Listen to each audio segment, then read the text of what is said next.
Executive Director here. You are on Berkeley soil. Do not forget, this is Berkeley. And we got an incredible lineup of students with their brilliant ideas. We have rock stars here to judge. I'm just here to welcome you and tell you this is going to be a really fun event. I can't wait to hear all these great ideas. And I am now going to introduce our campus Chief Innovation and Entrepreneurship Officer. No, I'm not introducing you. Yes, I am introducing you. Darren Cooke.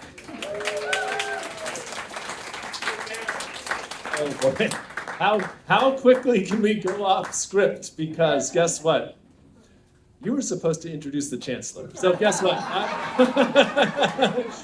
It's now my job to introduce Chancellor Rich Lyons. I will be back. Thank you, Caroline, for that generous introduction. I appreciate it.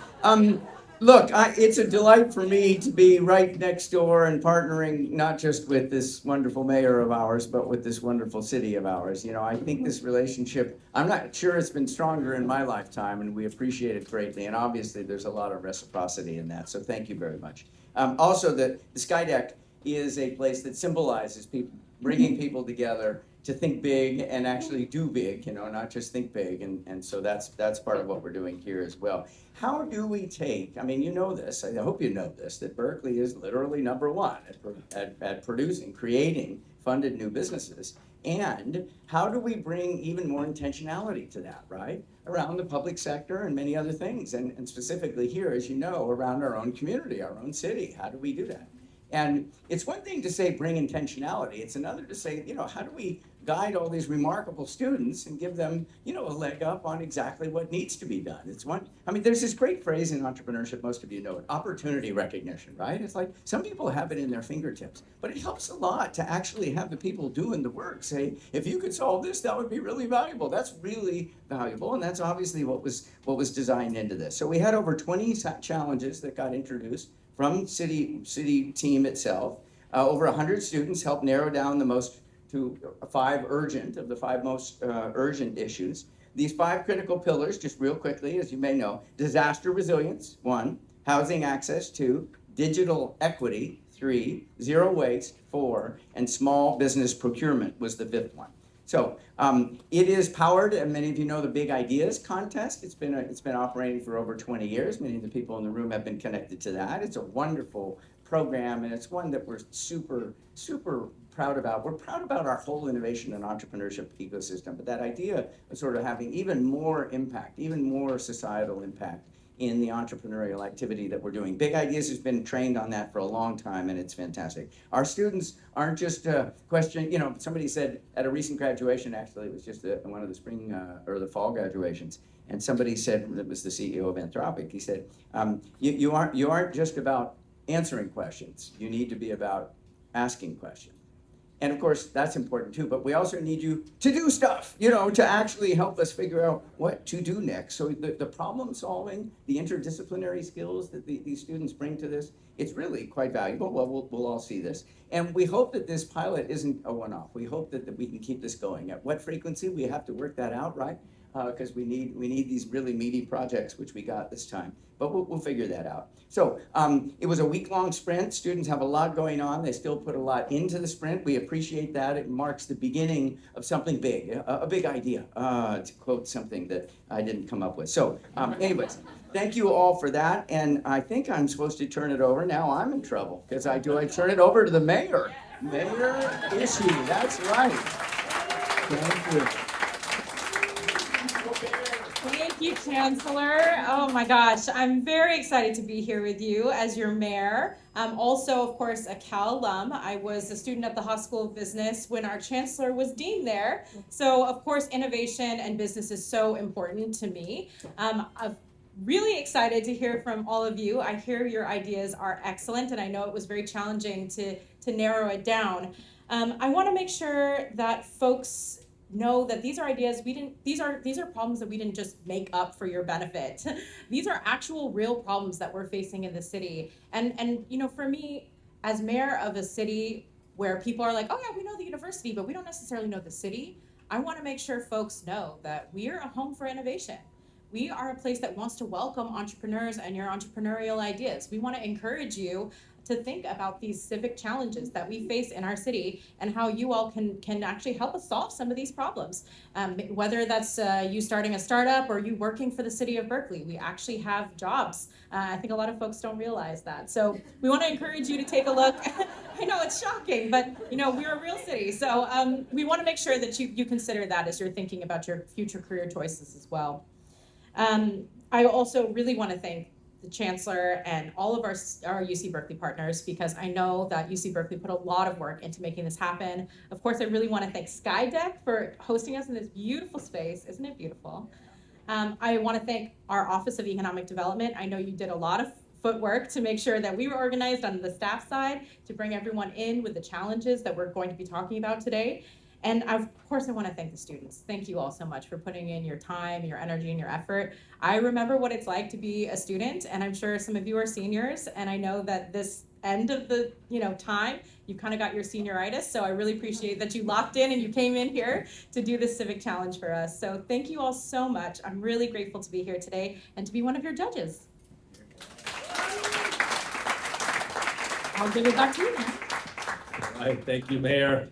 So let me tell you a little history about how this came to be.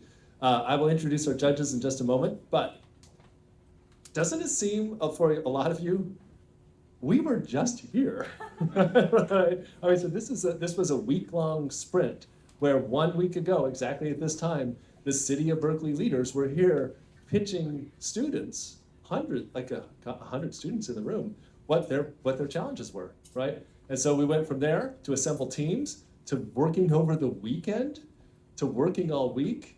There were 5 different tracks, right? So there's 5 different challenges, three teams per track. Yesterday we judged which was the winner from each track, and today you're going to hear from the winners of each track. So there's going to be 5 pitches. The winners of today, there will be 2 teams that win $4,000 each and move on to the Big Ideas contest, fast track. Super hard to get into that program, so that's a real bonus. Anyway, our judges today, you just met 2 of them, Mayor Ishii, Chancellor Lyons, and also we have special guest, Vera Zaken, Executive Fellow in Applied Technology Policy in the School of Engineering, and also a leader in the state of California in innovation and entrepreneurship. So anyway, thank you all for. And by the way, this is going to go quick. If you know me, I love a quick pitch. 4 minutes per team, 4 minutes for Q&A. The judges will go off and deliberate, and we'll come back relatively quickly and crown 2 winners from today. No. All right, we have EMBERSAFE up first, AccCo up next, Lift Local from Lift Local Berkeley, SMB Procurement, One Destination, Housing Access and Awareness, and then Remove with the Zero Waste Strategies technology. So, all right, are we ready to go? I think we have up first, EMBERSAFE.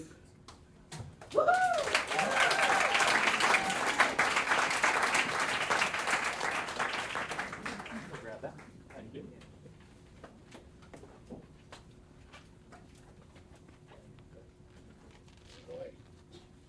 Testing. It's not on. Oh, not yet.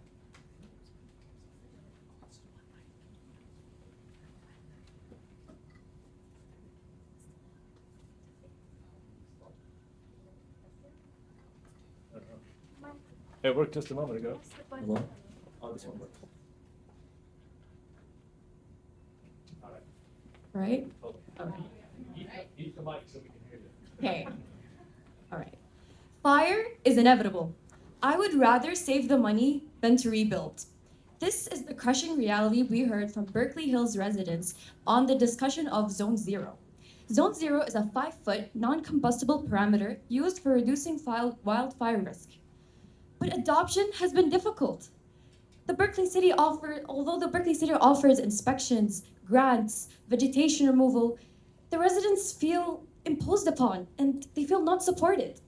They're overwhelmed by misinformation, they're overwhelmed by unclear costs, and the fear of losing their beautiful gardens. This is where EMBERSAFE comes in, a centralized hub for wildfire risk. Residents start by first putting their address, so they know exactly which wildfire zone they're in and what rules applies to them. Then, judging by the older demographic in Berkeley Hills, they only have to answer a few simple multiple choice questions instead of going through dozens of city web pages. Using Berkeley-backed wildfire models, EMBERSAFE is going to generate a risk score to tell them exactly and explain exactly what's driving it, whether it's plants too close to the home, wooden attachments, or maintenance issues. As they complete the recommended actions, they can check them off and watch their risk score drop in real time. And for those who prefer conversations over screens, EMBERSAFE also offers 24/7 phone line with a full chatbot, with full ADA compliance. And for those worried about losing the beauty of their homes, EMBERSAFE also offers AI visualization tools to prove to residents their homes and their gardens can look still as beautiful while being fire safe. But technology alone isn't enough. Wildfire safety is a neighborhood problem, and one unsafe yard increases risk for everyone. That's why the most important aspect of our solution is collective action. To create trust and shared responsibility, we will begin with community-led gatherings, including block parties modeled after successful efforts in places like Sonoma County, as well as leveraging existing city events like National Night Out. At these events, we will launch the platform and provide concrete resources, including access to volunteers, discounted landscaping services, and available financial aid. We will also introduce fire safe certificates for compliant homes to create pride, visibility, and motivation. Social science shows that when people see their neighbors taking action, they are far more likely to follow. This same principle has been used successfully in the United Kingdom to increase tax compliance by making non-compliance feel socially unacceptable. EMBERSAFE will be rolled out in 3 phases, with each phase getting larger and larger. Starting small will give us quality feedback from all stakeholders, the city, residents, and local mitigation providers. This will allow us to scale at a reasonable pace. By the end of the year, we will be able to target everyone in the Zone 0 mitigation area and then take our solution statewide and target other communities. Once a majority of residents in the Zone 0 have become compliant, nearly 900 homes will be fire resilient, 2,400 residents will have mitigated their home for the lowest possible cost, and billions of property will be secured. The city of Berkeley spends $200,000 to $300,000 on wildfire outreach every year. We provide a low-cost, scalable alternative. Leveraging existing systems and a volunteer-driven approach, our solution is both feasible and inexpensive. What we require is coordination with the city and fire department, access to insurance and landscape partners, as well as some funding to develop the tech. Our model can decrease costs by 30 to 40% while increasing reach and effectiveness. Thank you so much for this opportunity, and we're excited to partner with the City of Berkeley to improve Berkeley's disaster prevention infrastructure. Thank you. Thank y'all. We'll be happy to take any questions. Oh, yeah, a question. I've got one, I think I might, so really wonderful presentation and idea. Could you give us some sense for what the competition looks like out there? Is there anybody else who's doing something similar? So in the city of Berkeley, the reach out right now is almost like entirely physical. So firefighters have to go knock on every single door and see and like ask the residents if they can go in and check their homes. There's no any AI tools. There's no any like technology tools, because one challenge also is because like most of the people that live in Berkeley Hills are in the older demographic, so they're not very like tech savvy. So what makes us different is like we made it much simpler, so we can match them with the resources. They can call someone and get all the resources that they need. So now we would target that demographic that's not being targeted unless we go and like knock on every door.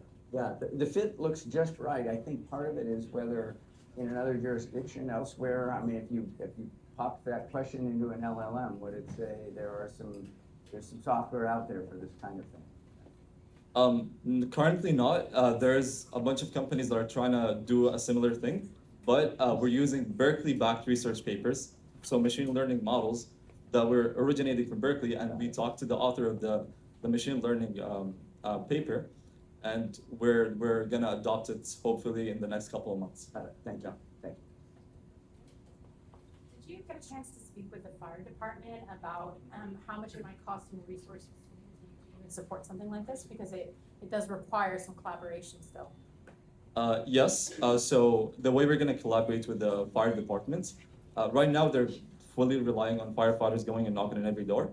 However, we're gonna use all the resources we can, phone calls, chats, websites, to reduce the number of homes they have to go knock on the door for. In the case of people that are not compliant with any of those resources, then we would have like someone who's trained or a firefighter go and knock on those doors. So that way we would reduce the numbers of people that have to go and knock their doors. That's the intention with the community-driven approach. So our idea is to reduce physical touch points because that makes that burdens the city as well as makes it sort of burdensome for the people who have to receive these touch points. So that's why we're launching our event, our platform through the community event to make it more sort of create a space of trust and then reduce touch points. Mike, yeah. What's your plan? So you mentioned Berkeley Hills, but what about beyond Berkeley Hills? Are you thinking about other neighborhoods? And in other words, I'm also there's an echo. I'm also going to do that. I'm also just curious about your scalability and sustainability model. Kind of goes with the question in terms of beyond Berkeley. So in terms of scalability, what makes us also unique is our model, our website is fully scalable. So we are covering Zone 0 right now. We can cover Zone 1, and that would be with minimal changes. It would be just like a bunch of little changes in the policies that we feed into the machine learning model. And then I'm sure every region is going to have their own policies. So, but it's not going to be so different from the ones that we have from Zone 0, Zone 1, and Zone 2. So it's going to be very minimal changes. So it's going to be very easy to scale into like other neighborhoods and even like statewide. And I would like to add, there are websites like Berkeley FireSafe and FireWise that do have, local fire regulations, local fire information. FireWise spreads all throughout California, and so you can go and use our AI and go into these communities and take this information and implement it there, and then we can have a customized AI for each one of these communities that we can extend and scale. Was the problem as it was presented to you that how do we increase compliance with the 5-foot zone, or how did they specify the problem to be addressed?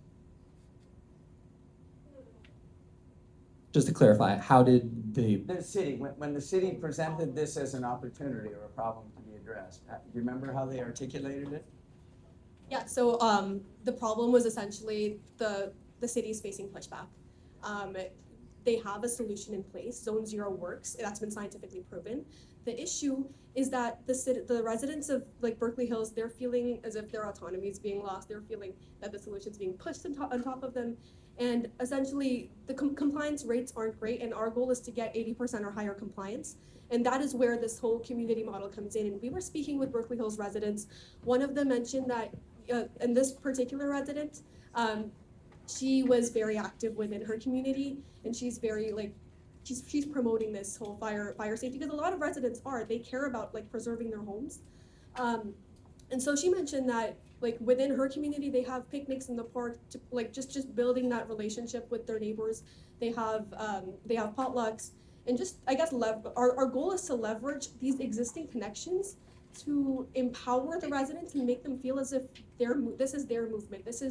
We want them to reclaim their agency and turn this into their own problem, because ultimately, at the crux of it, this is a collective action problem, and we need the residents to be able to I guess take on this problem by themselves and work on it from there.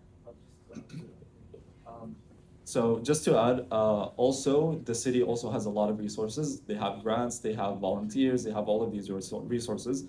So we didn't replace any of those, but we combined it all. So like now they can get access to the information, they can get access to the grants. Now they know about all the stuff that they have access to. So we're kind of working with the city as like a one better solution, not a replacement. All right, awesome. Let's hear it for EMBERSAFE.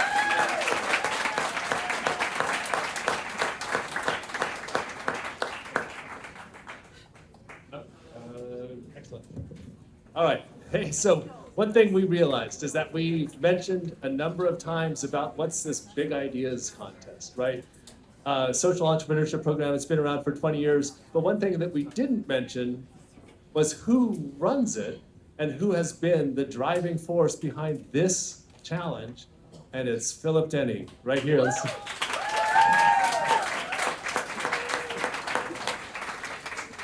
Anyway, big thank you, because that was a ton of work. I swear, I volunteered him. Yeah, I did. And lucky he took me up on it. All right, next up, we have AccCo for digital access and ADA compliance. Let's hear it for AccCo.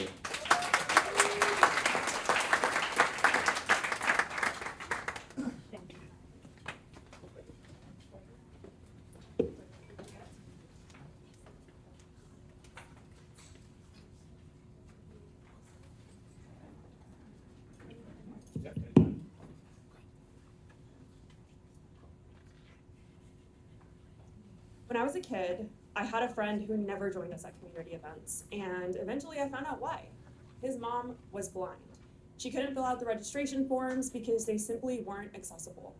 A simple PDF form was a wall that kept a family out of their own community. This isn't just my memory. In fact, this is the lived reality for approximately 2,000 City of Berkeley residents. Approximately 80% of our web content fails accessibility standards, creating a massive access gap between abled and visually disabled users. Hi, we're the team behind Project AccCo, the accessibility coach. Our mission is simple: to make Berkeley's digital ecosystem accessible for everyone. So what's the real issue? For the past week, we have interviewed the city officers and also the blind community in the Berkeley. And actually, the problem was that it isn't the reason that our officers doesn't care. It's because our current workflow of published PDFs is broken right now. First, there's no reliable live assistant tool in the process of creating PDFs. And second, even though we go to the review phase, the tools currently in the market are too expensive or too slow. Lastly, even though we reach the compliance, it doesn't guarantee the usability of visually impaired people. So the root issue is that this accessibility is simply not still embedded in our system. Our goal is clear, not to build just any solution, but to build a solution really targeting the value propositions of each key stakeholder. We not only guarantee meeting the compliance until April, but provide a cost-effective alternative to other market solutions and deliver simple yet fast tools to our officers. And lastly, ensuring seamless user experience to visually impaired people. Based on this success criteria, we suggest a three-layer solution. Prevent issues from the start by a live assistant tool, review via rapid remediation tool, and drive improvement with a user feedback loop. But let's be realistic. With limited resources, we must be smart. To prioritize immediate compliance, we must first focus on the second layer, deploying a rapid automation tool that resolves two problems at once. First, it clears our backlog of 16,000 historical PDFs, and second, it also ensures that all future documents are accessible. To ensure this is realistic, we have validated the technical specifications in our appendix, and we're very confident that this is really fully deliverable within a timeline. So now we are introducing AccCo, your accessibility coach. If you upload a PDF, AccCo AI can quickly scan it and support various types of accessibility tasks. In the structure tab, for example, it doesn't just auto-tag content. It explains what should be tagged, how to fix it, and the direct citation from the WCAG guidelines. In the image tab, for example, AccCo not only flags missing alt text, but also suggests a rewrite. So all you need to do is just confirm it. And in the Forms tab, if you have a missing label text, the AI detects text around the form and suggests the closest text as a label. but still you can freely choose other options and confirm it. Now, you might be wondering, don't tools like Adobe already do this for you? And the answer is no, not really. While others solely rely on often inaccurate AI auto-tagging, we introduce AI-powered suggestions and integrate WCAG guidance directly into the workflow. So instead of blindly accepting automated changes, users can review suggestions, confirm them, or choose alternative options. The human-in-the-loop approach is our secret sauce, delivering significantly higher accuracy and accountability and transforming a simple software loop into a trusted system of record for the city of Berkeley. Thank you.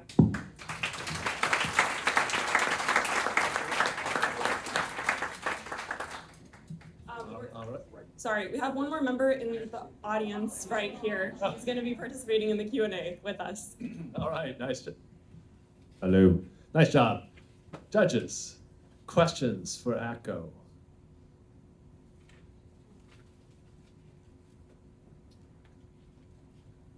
Well, I'll start because, you know, the city, this is a societal issue, right? I was in a meeting, I think it was yesterday, where we were talking about this for the campus, right? And so how do we get better at this, right? So it's really, the application here is quite wide. And, you know, if depending upon how sharply you're delivering into this need, this is a company, right? There is a lot that could be done here. So I guess that's not so much of a question, but do you see this as something that is much more widely applicable?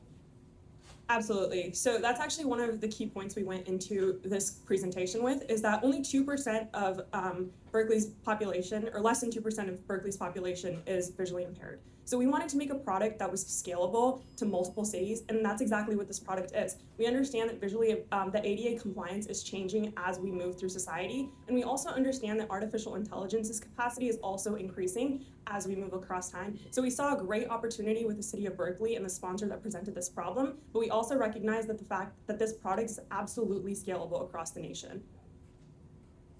Yeah, I really appreciate the integration piece. I think that makes it so much easier because it can be complicated to have two different kind of workflows happening at the same time. I'm curious about the feedback piece. I know you mentioned that was another pain point. Can someone speak to that? This isn't AccCo. No. This is AccCo.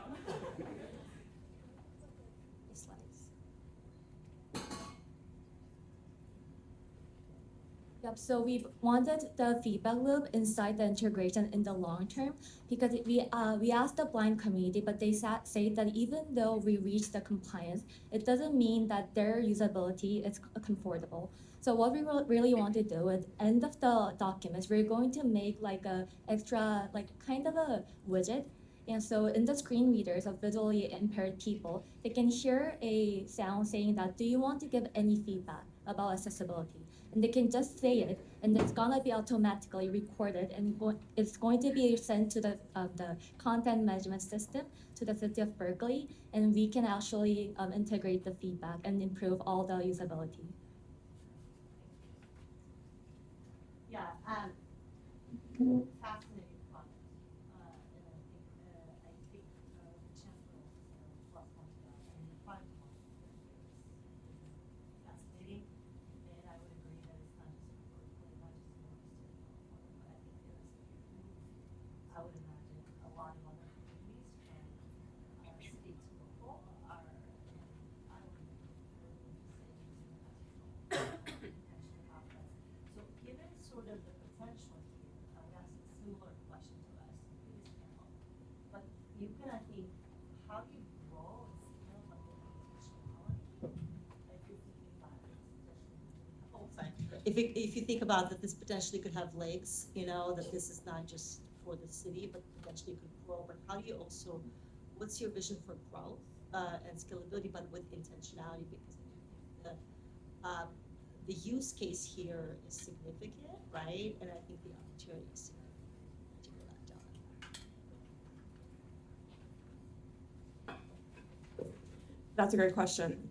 So like I said earlier, we're solving the civic innovation challenge for the city of Berkeley, but we also recognize that the city of Berkeley is number 2 in livability for visually impaired people. right? So that opens up this huge gap of research and of interviewing and understanding people's needs and understanding and looking for the cities that need this solution the most. So we would start with the data, right? Which cities are the most inaccessible for visually impaired users? And we would start there by pitching to those cities and understanding how their ADA compliance is changing. So you are absolutely 100% right that this product is extremely scalable, but we want to approach it with a data-driven expandability approach.